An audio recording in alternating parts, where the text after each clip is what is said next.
Good morning, everyone. So, continuing with the last topic, we have done this topic called enantiomerism and diastereomerism. Then we give you an example that the compound which were having more than one chiral carbon but still optically inactive, as they will containing a plane of symmetry or center of symmetry or any other element of symmetry. So today we are going to discuss those compounds which do not have any chiral carbon but still optically active because of lack of symmetry. The concept of molecular chirality.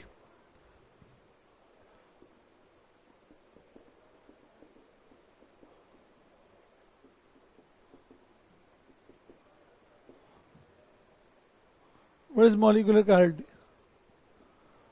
Compound which do not have any chiral carbon but still optically active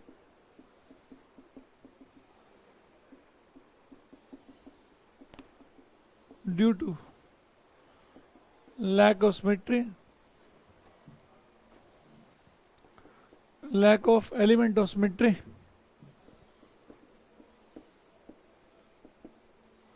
means the whole molecule is chiral.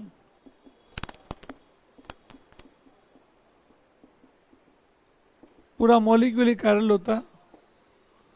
Such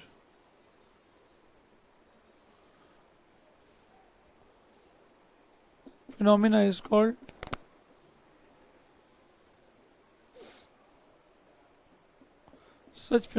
called molecular chirality. अब इसका एक portion पहले पढ़ा दिया तो ज़्यादा मुश्किल नहीं होनी चाहिए. फर्स्ट आते हैं क्या? First portion is called in case of cumulenes. All detail में हो गया विद इवन नंबर और double bond.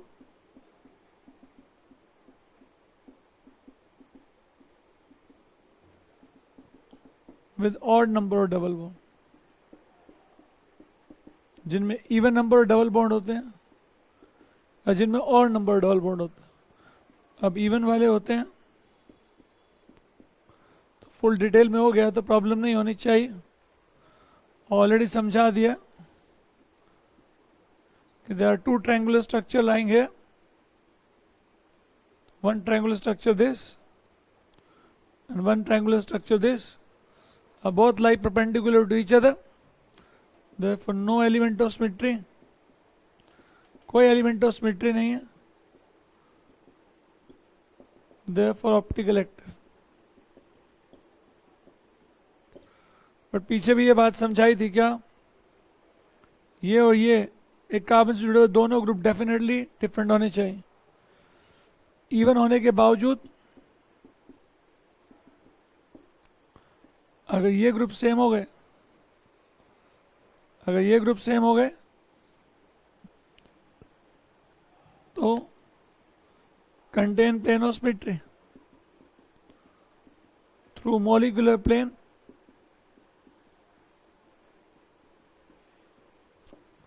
Therefore optically inactive. Should not be having a similar group like this. और तीसरे पढ़ाए थे odd number डबल बॉन्ड वाले. ये तो मॉलिक्यूलर प्लेनर हो जाता क्योंकि ये sp2, ये sp, ये sp, ये sp2 सारे के सारे प्लेनर एंटाइटी हो जाते हैं. प्लेनर मॉलिक्यूल है. Therefore as a plane of symmetry. कहां से? Plane of symmetry in molecular plane. Molecular plane में मॉलिक्यूलर सिमेट्री होती है. It contain a plane of symmetry in the molecular plane. So already इस पॉइंट पे पहले ही बहुत टाइम लगा चुके हैं. फुल एक पीरियड लगा है इस टॉपिक पे कि मॉलिक्यूल जिसमें कंटिन्यूस कम्युलेंस में इवन नंबर और डबल बॉन्ड होते हैं. सो इवन नंबर और डबल बॉन्ड तो मॉलिक्यूल क्या होता है?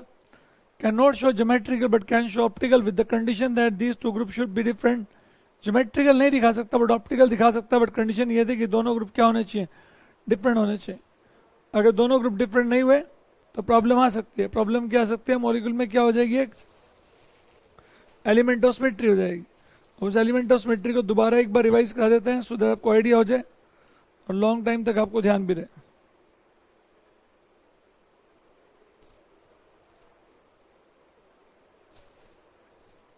अगर दोनों ग्रुप सेम हो गए,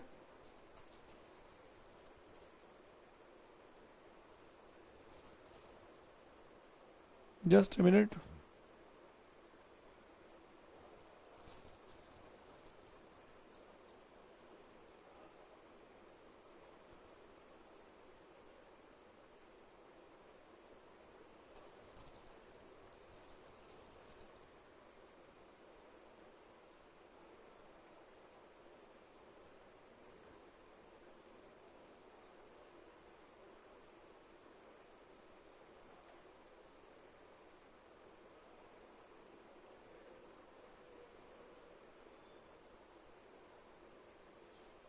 communist with even number double bond पढ़ाया, किस तरह से होल्ड करते हैं ये बॉन्ड, ये परपेंडिकुलर हमेशा इसके परपेंडिकुलर होता।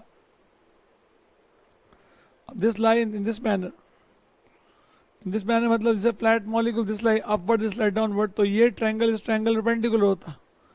बट अगर ये दोनों ग्रुप सेम कर दूं तो मॉलिक्यूल में क्या आ जाती है, सिमेट्री। कहाँ से सिमेट्री, बोले जहाँ से आपको दिखा रहे हैं वहां से सिमेट्री।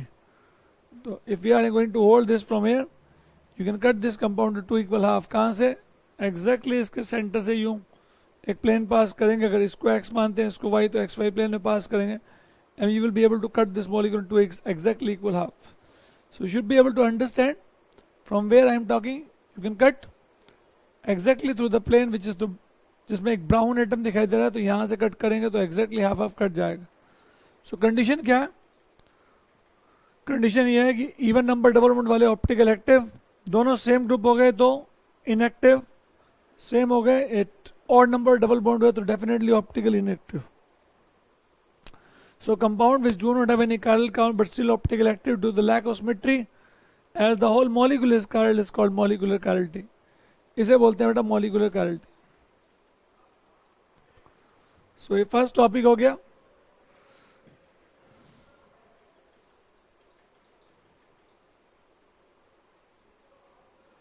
पर जिन्हें कम्युलिन समझ में आ जाएगा उन्हें लगभग सारा समझ में आना चाहिए। दूसरा आता है एनसाइक्लोअल्काइलिडीन्स। अब इतना सभी जानते हैं कि एल्कीन का इक्विवेलेंट कौन होता है, साइक्लिक। अब एल्कीन का इक्विवेलेंट साइक्लिक है तो इसको रखो ए और बी, इस डबल बॉन्ड की जगह क्या कन्वर्ट कर दो, you can make a cyclic structure. अब साइक्लिक स्ट्रक्चर में क्या होगा समझ सकते हैं, ये साइक्लिक स्ट्रक्चर इस ट्रायंगल के परपेंडिकुलर आ जाएगा। नो सिमेट्री, रीजन अगर इसमें सिमेट्री नहीं है तो इसमें भी नहीं होगी। ये इसका इक्विवेलेंट ही है। इक्विवेलेंट क्या है, डबल बॉन्ड की जगह एक साइक्लिक बना दिया, इसको बोलते हैं cycloalkylidene. This group is called alkylidene group. अब स्टूडेंट आर्गुमेंट करेगा जी एक को हटा सकते हैं तो दूसरे को भी बना सकते हैं, बिल्कुल बना सकते हैं जी। Third is called spiranes. Spirane क्या होते हैं, इसको हटा के डबल बॉन्ड बना दिया,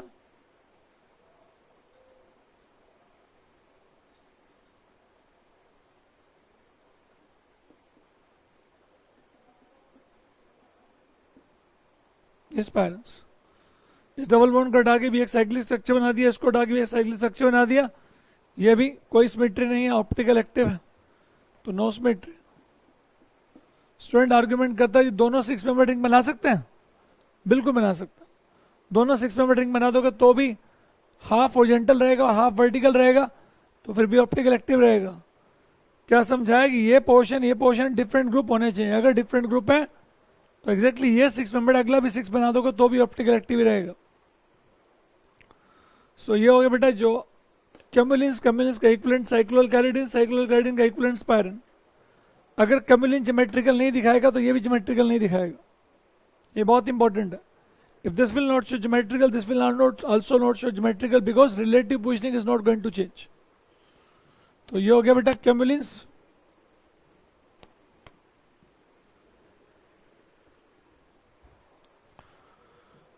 फिर आते हैं डाई ऑर्थो सब्स्टिट्यूटेड बाइफिनाइल्स।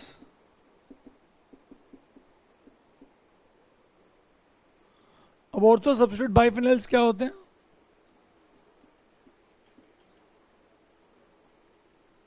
ये बेंजीन,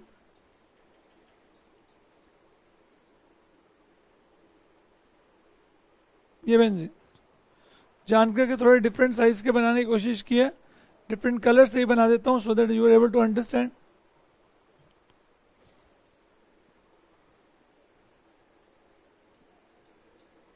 अभी पूछा जाए बोले ये ऑप्टिकल एक्टिव है, स्टूडेंट बोलेगा नहीं, रीजन?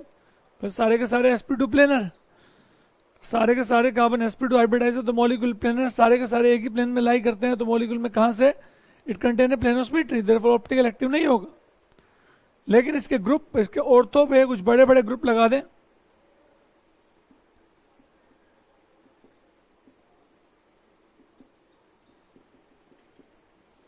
अब नेम इसका कराया जाए तो नेमिंग कैसे होगी? यहां से counting 1,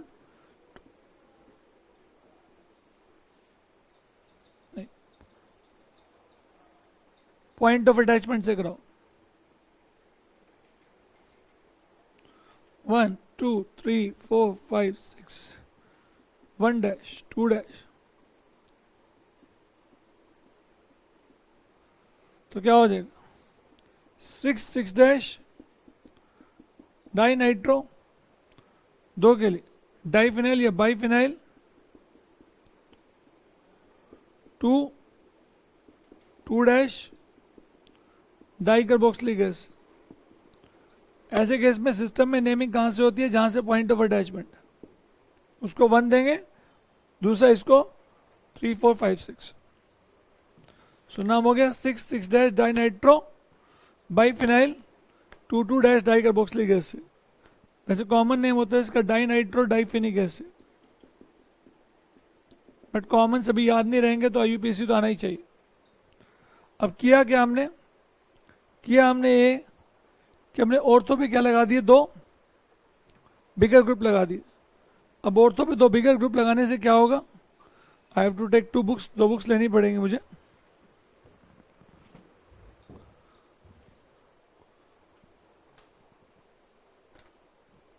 So what you need to understand is just a book like structure. A book like, book को बेंजीन की तरह ट्रीट कर सकते हैं क्योंकि बुक क्या है? एक प्लेनर मॉलिक्यूल है। तो इस पे अगर हम 6 ड्रा कर दें, if you draw this kind of 6, यहाँ पे अगर एक साइक्लिक 6 का मेंबर ड्रा कर दें तो it just become a benzene like structure.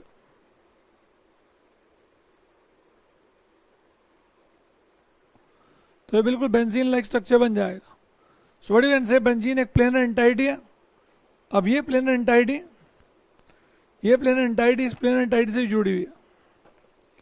Both the planar entity are lying exactly in front of each other. Problem क्या है? जो इनकी पोजीशन है अभी सेंटर से अटैच है एक दूसरे से, सेंटर यहां से अटैच, इस यहां से और यहां से अटैच, सो दोनों सेंटर से अटैच है। पर प्रॉब्लम है क्या कि इनके पास जो ये वाला स्पेस है इनके इन फ्रंट, ये स्पेस और ये स्पेस लिमिटेड स्पेस है जहां ये आपस में एक दूसरे से अटैच है, क्योंकि बीच में कार्बन कार्बन का बॉन्ड, ये कार्बन कार्बन का बॉन्ड है बीच में। सो दो बीच में यहाँ पे कार्बन कार्बन बॉन्ड जुड़े हैं, तो यहाँ पे जो इनके फ्रंट में स्पेस है वो स्पेस लिमिटेड। अब लिमिटेड स्पेस होने की वजह से अगर ऑर्थो पे एक बहुत बड़ा सा ग्रुप लगा दें, इधर से एक बहुत बड़ा सा ग्रुप लगा दें, तो होगा क्या? होगा ये कि हमने क्या किया, यहाँ बहुत बड़े बड़े से ग्रुप लगा दिए। अब बड़े बड़े ग्रुप लगने से यहाँ जो स्पेस है वो स्पेस तो लिमिटेड है, और स्पेस लिमिटेड होने की वजह से, स्पेस लिमिटेड होने की वजह से ये जो ग्रुप है इस ग्रुप को रिपेल करेगा, ये ग्रुप वाला इस ग्रुप को रिपेल करेगा। सो रिपल्शन की वजह से स्टेबिलिटी घटेगी। अब स्टेबिलिटी कैसे बढ़ सकती है? स्टेबिलिटी बढ़ सकती है कि अगर ये मॉलिक्यूल क्या हो जाए, थोड़े दूर दूर हो जाए, ये ग्रुप थोड़े दूर दूर हो जाए। ऑब्वियस बात है बेंजीन तो दूर जा नहीं सकता क्योंकि बीच में अटैचमेंट है। अब बेंजीन दूर नहीं जा सकता लेकिन ग्रुप दूर जा सकता है। अब ग्रुप कैसे दूर जाएंगे? ग्रुप को दूर जाने के लिए क्या करना होगा? ये यूं वर्ड है। अब यहां सारे ग्रुप प्रेजेंट है। अब ग्रुप को दूर जाने के लिए क्या होगा? अगर एक थोड़ा यूं घूम जाए, और यूं घूम जाए तो क्या होगा? अब जो ग्रुप की जो बीच में डिस्टेंस था वो डिस्टेंस धीरे धीरे बढ़ जाएगा। So this goes like this. तो इसका ग्रुप ऊपर चला गया, इसका ग्रुप नीचे, तो समझेगा ये ग्रुप ऊपर चला गया, ये ग्रुप नीचे चला गया, और इसके ग्रुप कहाँ रह गए? हॉरिजॉन्टल। तो एक के ग्रुप वर्टिकल चले गए और एक के ग्रुप हॉरिजॉन्टल। तो अब क्या होगा? रिपल्शन कम हो गई, रिपल्शन कम हो गई, स्टेबिलिटी बढ़ गई। पर स्टेबिलिटी बढ़ने के चक्कर में क्या चली गई, एज द सेकंड बुक या second benzene ring lie perpendicular lie in different group with respect to that group. अब क्योंकि ये वाला ग्रुप इस ग्रुप से डिफरेंट प्लेन में चला गया, तो मॉलिक्यूल ने क्या लॉस कर दी, मॉलिक्यूल ने प्लेन ऑफ सिमेट्री लूज कर दी। सो दो both the group lie in such a manner, so therefore to overcome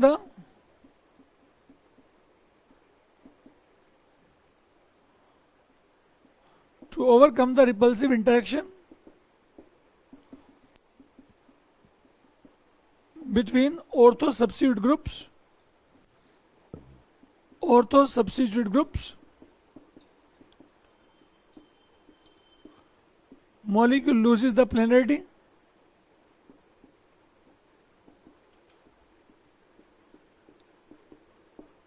therefore become optical active, इसलिए ऑप्टिकल एक्टिव हो गया। Repulsive interaction between ortho substitute group molecule lose the polarity become optical active. So पूरा molecule ही optical active, पूरा molecule ही chiral हो गया। तो यहां से प्रूव हो गया कि किसी भी कंपाउंड को ऑप्टिकल एक्टिव होने के लिए क्या जरूरी है, कायरल कार्बन या लैक ऑफ सिमेट्री। अब स्टूडेंट इजिली बता सकता है कि जरूरी नहीं है, इंपॉर्टेंट वर्ड इज क्या, important word is the lack of symmetry. So if the molecule does not have any symmetry, the molecule must be optical active. So दो फिनोमिना पढ़ा दिए, कायरल कार्बन होने के बावजूद भी ऑप्टिकल इनएक्टिव और बिना कायरल कार्बन के भी ऑप्टिकल एक्टिव। सो यहां से प्रूव हो गया कि important word is the lack of symmetry, not the presence of chiral carbon. बड़े ध्यान रखिएगा कि ऑर्थो में बड़े बड़े ग्रुप होने चाहिए। इससे मिलते जुलते एक दो एग्जाम्पल डाल सकते हैं, लेकिन अगर यूं अटैच कर दें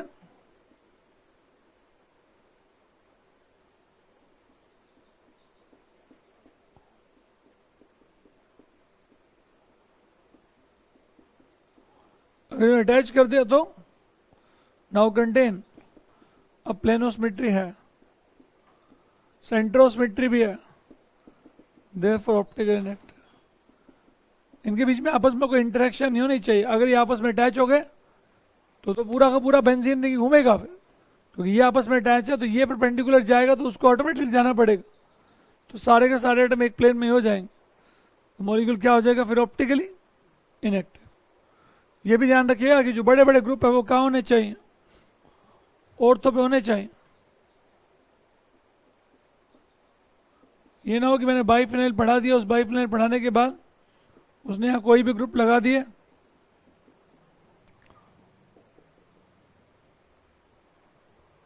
अब यहां तो बहुत छोटे छोटे ग्रुप हैं, छोटे छोटे ग्रुप हैं तो ये तो एडजस्ट हो ही सकते हैं, तो इनके बीच में कोई खास रिपल्शन नहीं होगी।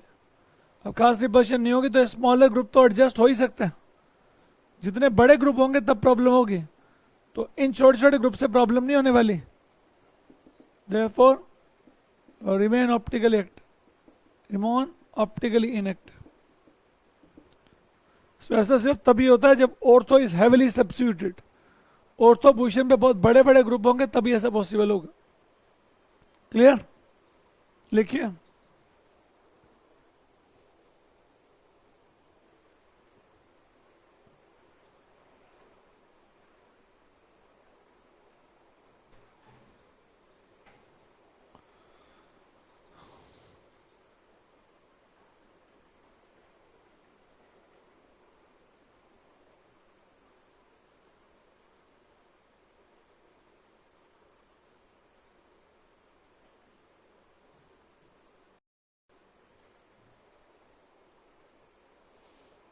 क्लियर हो गया।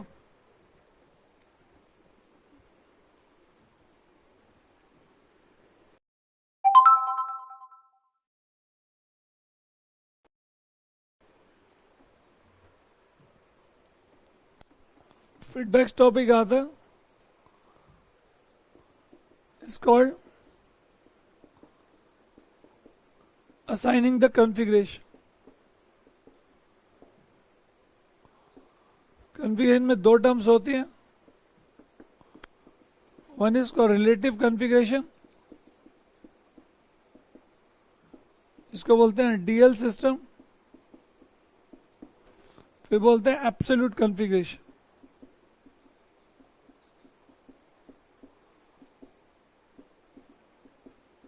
इसको बोलते हैं RS system. So one is a relative configuration, one is absolute configuration. तो फर्स्ट आता है बेटा इज कॉल्ड रिलेटिव कॉन्फ़िगरेशन. अब relative configuration, absolute configuration, configuration का मतलब क्या होता है? कॉन्फ़िगरेशन का मतलब होता है method to represent a 3-dimension compound. कोई भी एक कायरल कंपाउंड है ऑन ए पेपर. अब मैंने आपके सामने कोई भी एक कायरल कार्बन रख दिया.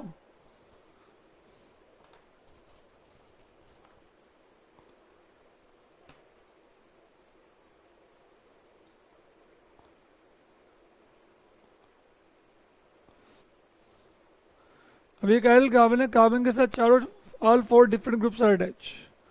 अब सारे 4 डिफरेंट ग्रुप अटैच है. कहता मुझे इसे पेपर पे लिखना हो तो पेपर पे मैं कैसे लिखूं? और लिखूं तो जितने भी क्लास में स्टूडेंट बैठे हैं सभी के सभी एक जैसा लिखें, सभी के सभी जो रिप्रेजेंट करें बिल्कुल एक जैसा रिप्रेजेंट करें. तो मुझे कोई मेथड अडॉप्ट करना पड़ेगा, उसको बोलते हैं असाइनिंग द कॉन्फ़िगरेशन. कॉन्फ़िगरेट करना, कॉन्फ़िगरेट करना मतलब you need to prescribe the positioning of red, blue, white, yellow around the chiral carbon. कि कौन सा ग्रुप टुवार्ड द ऑब्जर्वर लिखा जाएगा, कौन सा अवे, कौन सा प्लेन ऑफ पेपर. तो उस लिखने के उसके कुछ रूल्स हैं. उन रूल्स को बोलते हैं क्या? Assigning of configuration.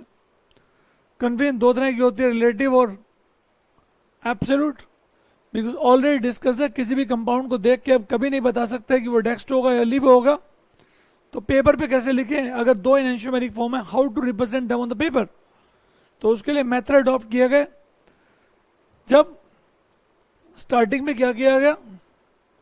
Relative configuration assign की गई. और जब भी रिलेटिव असाइन करते हैं सभी जानते हैं, to assign the relative configuration a reference compound is required. जैसे बोलते हैं आपको एटॉमिक मास निकालने, तो एटॉमिक मास रिलेटिव है. रिलेटिव एटॉमिक मास निकालने के लिए स्टैंडर्ड कौन है? हाइड्रोजन. फिर इस साल हमने रिलेटिव एटॉमिक मास निकालने के लिए पुराना स्टैंडर्ड कौन था? हाइड्रोजन. बाद में आप पढ़ते हैं C12. फिर इलेक्ट्रोकेमिस्ट्री पढ़ा, इलेक्ट्रोकेमिस्ट्री हमने स्टैंडर्ड पोटेंशियल पढ़े हैं. Standard potential with respect to hydrogen electron. तो स्टैंडर्ड पोटेंशियल पढ़ेंगे with respect to hydrogen electron. तो रिलेटिव कॉन्फ़िगरेशन क्या है? To assign relative configuration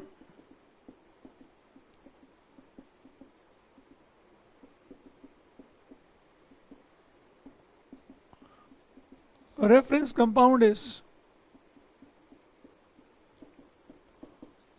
glyceraldehyde. Relative compound glyceraldehyde है. अब ग्लिसरल्डिहाइड क्या होता?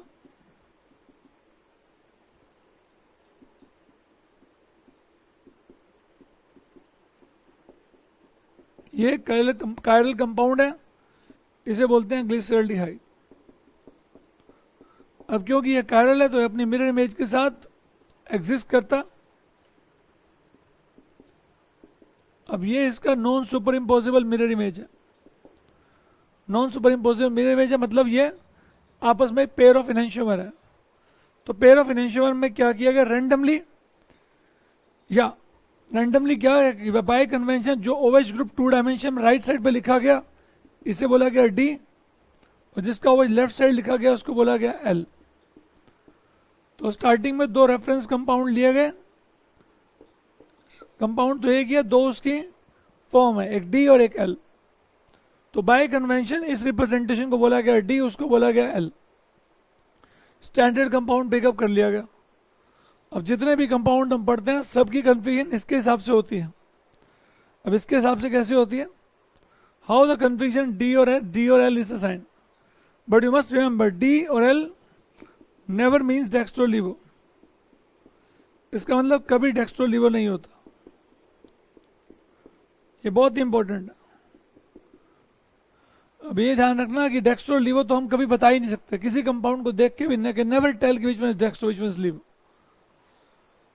सो D और L का मतलब है relative configuration with respect to D glyceraldehyde, relative configuration with respect to L glyceraldehyde.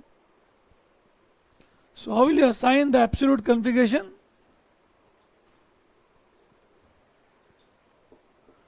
Any compound any chiral compound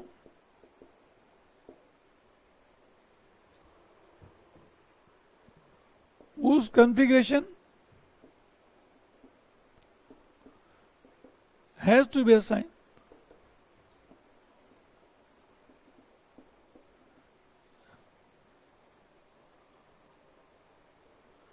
if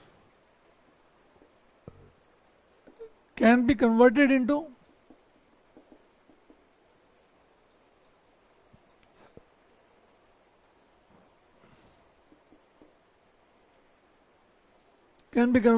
D-glyceraldehyde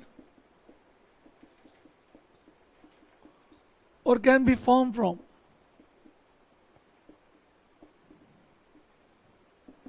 D-glyceraldehyde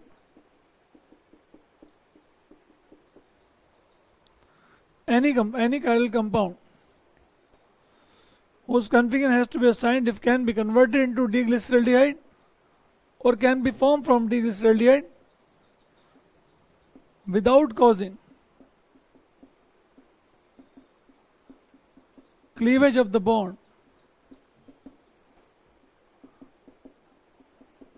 directly attached to chiral carbon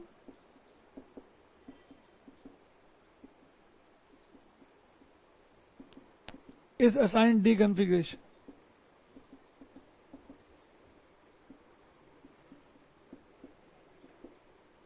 And similar is the concept of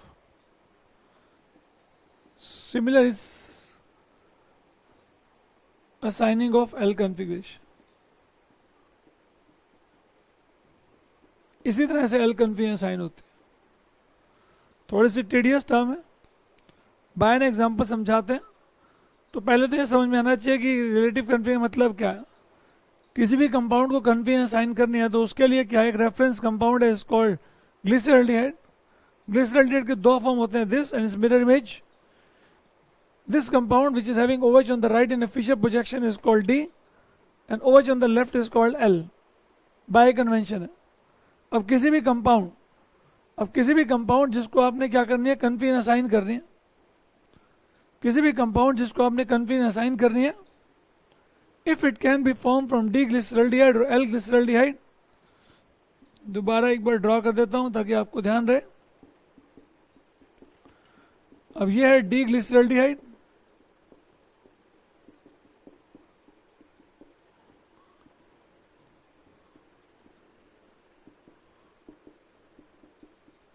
और ये है L. अब biomolecule का example समझा रहा हूं so that biomolecule दोबारा नहीं कराना पड़े और बायो वाले सभी स्टूडेंट पढ़ते हैं इसको. अब जैसे ये सामने लिखा है OH,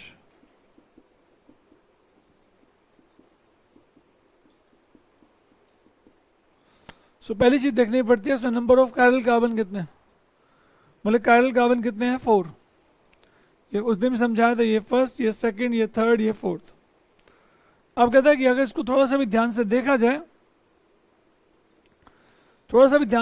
जाए और जिनको ऑर्गेनिक केमिस्ट्री सभी रिएजेंट आते हैं तो हम ऐसा रिएजेंट चूज कर सकते हैं जो इस मॉलिक्यूल को ब्रेक करना शुरू कर दे. अब इस मॉलिक्यूल को ब्रेक करना शुरू करे और ब्रेक करते करते अगर इनमें से कोई एक फ्रेगमेंट बना दे, अगर ये डी ग्लिसरल्डिहाइड बना देगा तो इसकी कन्फिगरेशन डी हो जाएगी. इसको अगर एल ग्लिसरल्डिहाइड बना देगा तो एल हो जाएगी. बट स्टूडेंट बोलेगा कि हमने अभी रिएजेंट तो पढ़े नहीं है. But one of the student in the class who have studied the organic, या जिसको भी ऑर्गेनिक का थोड़ा सा भी आइडिया होगा वो आपको बता सकता है कि ऐसा एक रिएजेंट होता है जो इस 1,2 डायोल को क्लीव कर सकता है. 1,2 डायोल को क्लीव करने के लिए कौन आता है, is called periodic acid. अब पर आयोडिक एसिड क्या होता है, HiO4. अब HiO4 क्या कर सकता है, वो डायोल को ब्रेक कर सकता. HiO4 का पर्पस होता है वो 1,2 डायोल को ब्रेक कर देता, और 1,2 डायोल को ब्रेक कैसे करता है वो समझा देता. आइडिया दे देता हूं, जब ऑर्गेनिक पढ़ाएंगे तब तो कराएंगे ही. पूरी जब रिएक्शन पढ़ाएंगे, it's called periodic acid. Periodic acid good oxidising agent है. ये क्या करता है, इसको ब्रेक करता, और ब्रेक करते ही दो फ्रैगमेंट में ब्रेक कर देगा।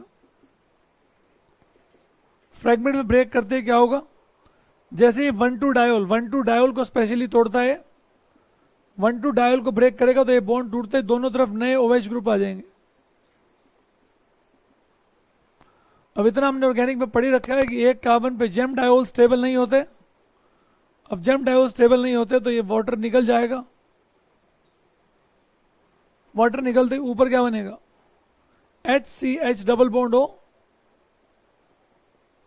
ये बनेगा अल्डिहाइड।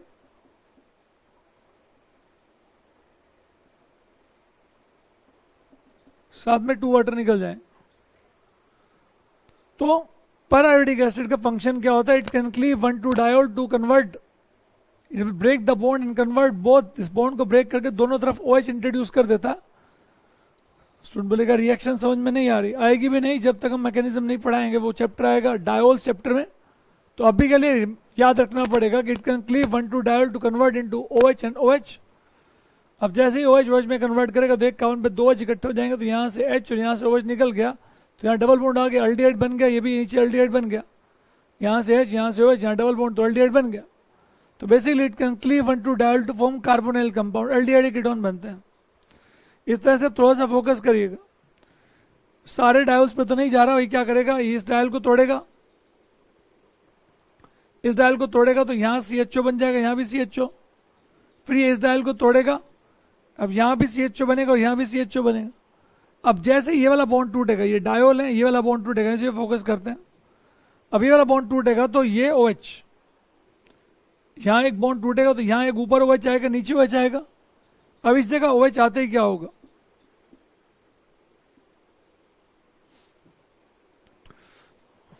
एक कार्बन नीचे आते हैं आपको समझाने के लिए, सॉरी, एक कार्बन और नीचे आते हैं।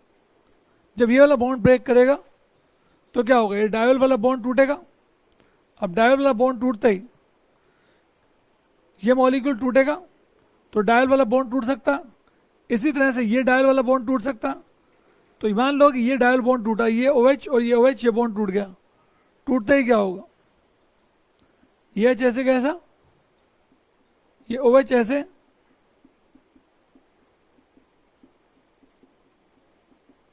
अब क्योंकि ये वाला बॉन्ड टूटा, अब ये वाला बॉन्ड टूटता ही, ये वाला बॉन्ड टूटता ही ऊपर एक OH आ जाएगा।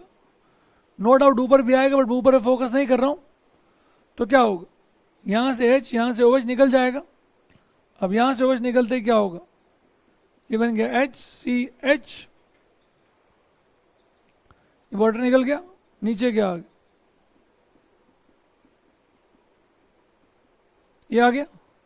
अब इसको अगर ध्यान से देखा जाए, इसको अगर ध्यान से देखें तो इसको अल्डिहाइड लिख लेते हैं। अब जैसे अल्डिहाइड लिख लेंगे तो देखो, ये जो मॉलिक्यूल मैंने रेड से लिखा, ये इन दोनों में से किससे मैच करता, इन दोनों में किससे मैच करता, स्टूडेंट बोलेगा D से मैच करता। अब D से मैच करता है तो मैंने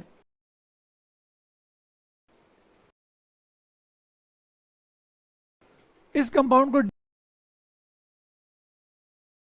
डीग्लिसरॉल्डिहाइड में कन्वर्ट कर दिया। अब सोच के देखो, ये काइरल कार्बन है, क्या मैंने इस बॉन्ड को टच किया, इनमें से किसी बॉन्ड को टच नहीं किया। तो इनमें से किसी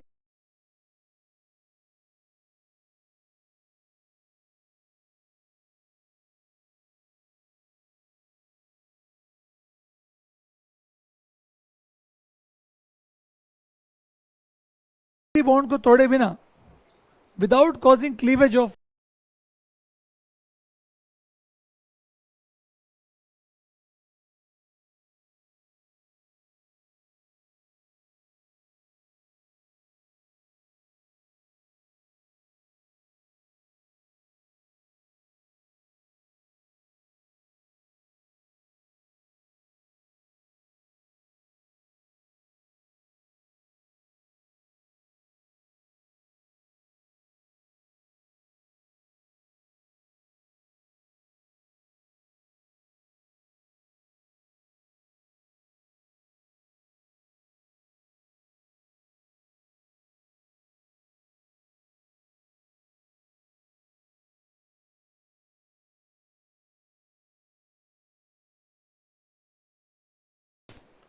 any bond directly attached to chiral carbon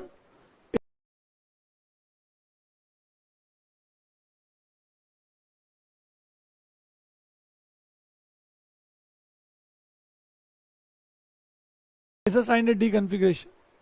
So दोबारा समझा रहा हूं, any chiral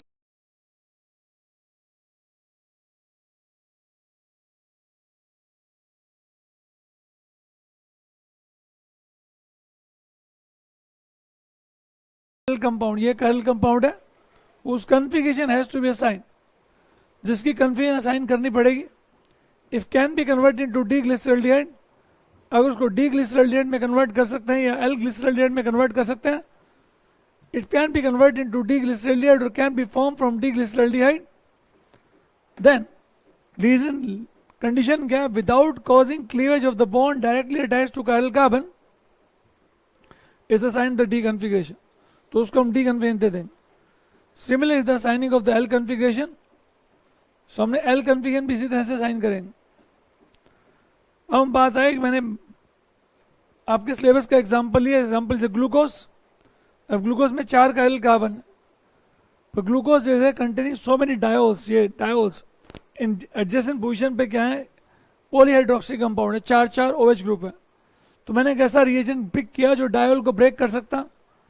डायल को ब्रेक करके क्या करता है? जब भी कार्बन कार्बन के बीच में, डायल के बीच में जो कार्बन कार्बन का बॉन्ड होता है, ब्रेक करके दोनों साइड OH इंट्रोड्यूस कर देता. इतना अभी लर्न करना पड़ेगा. जैसे ही दोनों तरफ OH इंट्रोड्यूस करेगा, ये OH इसका H, इसको H वाटर, इसका H वाटर, तो दोनों एल्डिहाइड बन गए. तो इसका काम है डायल को तोड़ के कार्बन एल्डिहाइड कीटोन में कन्वर्ट कर. तो मैंने क्या किया, ये भी एक डायल है, तो जब भी इसको HIO4 से ट्रीट कराएंगे तो क्या करेगा? ये इस डायल को भी तोड़ेगा. जब ये डायल कभी टूटेगा, स्टूडेंट बोलेगा ये भी तो टूट सकता है, बट फिलहाल जो फोकस कर रहा हूं उस पर समझे. जैसे ये 1,2 डायल टूटेगा, टूटते ही इस कार्बन पे क्या इंट्रोड्यूस होगा? OH. नो डाउट ऊपर भी OH आएगा, पर मेरे लिए ऊपर वाला OH मैटर नहीं करता, नीचे वाले फोकस कर रहे. तो ये कार्बन है, ये कार्बन, ये कार्बन, इसका OH राइट पे लिखा, H लेफ्ट पे लिखा, CH2 नीचे लिखा, ऊपर ये कौन है? ये कार्बन. तो ये कार्बन हो गया. अब इस कार्बन पे एक OH लेफ्ट राइट पे पहले ही था, ये OH पहले वाला है, ये H पहले वाला है. ये जो बॉन्ड टूटा है ये पर आयोडिक एसिड के कारण OH बना. अब जैसे OH बना तो इसका H, इसका OH निकल गया. अब इसका H OH निकलते ही यहां से H गया, यहां से OH, तो एल्डिहाइड बन गया. तो ऊपर लिख दिया मैंने एल्डिहाइड, ऊपर मैंने एल्डिहाइड लिख दिया. नीचे वाला पोर्शन एग्जैक्टली सेम. नीचे वाला पोर्शन क्या लिखा है बेटा? नीचे वाला एग्जैक्टली वैसे वैसे उतार दिया.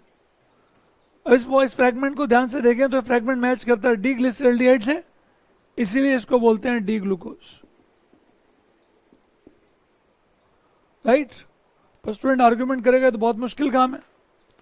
मुश्किल काम का स्टूडेंट बोलेगा मुझे कैसे पता कि पैरायोडिक एसिड ऐसा करेगा? अभी तो आपने कहा, मान लिया. ऐसे तो मिलियंस ऑफ कंपाउंड है. अब मिलियंस ऑफ कंपाउंड में मुझे कैसे पता लग गया किस कंपाउंड के लिए कौन सा रिएजेंट अप्रोप्रिएट है? चलो अप्रोप्रिएट पता भी लग गया, तो मुझे कैसे पता कि वो कार्बन कार्बन बॉन्ड तोड़ेगा या नहीं तोड़ेगा? क्या वो कार्बन कार्बन के जो डायरेक्ट बॉन्ड है वो ब्रेक करेगा या नहीं करेगा? सो एक ऑर्डिनरी स्टूडेंट के लिए जिसको पूरी केमिस्ट्री की नॉलेज, पूरी ऑर्गेनिक केमिस्ट्री की नॉलेज नहीं है, कहता उसके लिए बहुत मुश्किल काम है. How he will be able to tackle out that reagent which will be able to convert that compound to this, और this compound will convert into this. So that's why this method is very tedious method. That's why this method was dropped. इसलिए इस method को drop किया गया. इसीलिए एक नया method आया, कौन सा? Absolute configuration. सो इस मेथड को डिफाइन करना बहुत मुश्किल है इसीलिए. बट अब क्योंकि सिलेबस का पार्ट है तो पढ़ना तो है, तो उसका अल्टरनेट तरीका निकाल लेते हैं. We will not do like this. अभी बायो वालों के लिए इंपॉर्टेंट बात बता रहा हूं. इंपॉर्टेंट बात क्या है? जितने भी कार्बोहाइड्रेट होंगे, अब जितने भी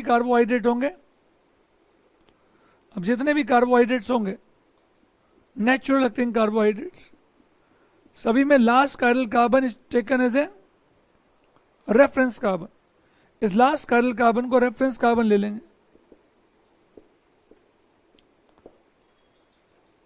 ये रेफरेंस है इन कार्बोहाइड्रेट्स, चीजों को जल्दी सॉल्व करने के लिए.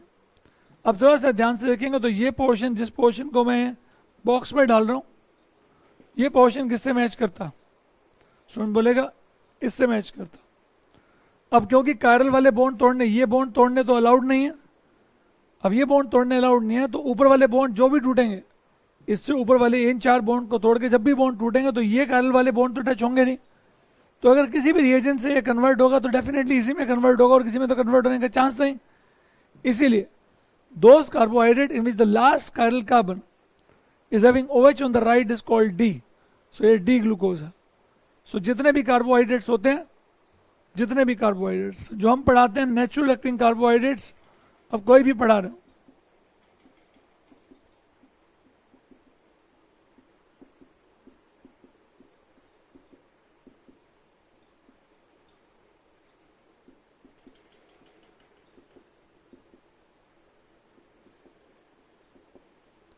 अब इसका भी OH राइट साइड पे है, इसे बोलते हैं डी फ्रक्टोज।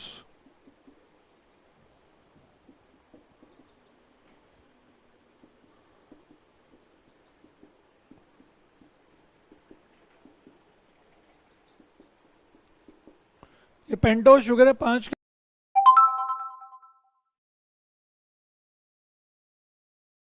कार्बन वाला, ये DNA में होती है डीऑक्सीराइबोज है। हमने पढ़ा है DNA डीऑक्सीराइबो न्यूक्लिक एसिड, तो डीऑक्सीराइबोज में लास्ट वाला कायरल कार्बन, ये लास्ट कायरल कार्बन, इसका OH भी राइट पे है तो इसलिए बोलते हैं इसको D deoxyribose. So it's called D deoxyribose.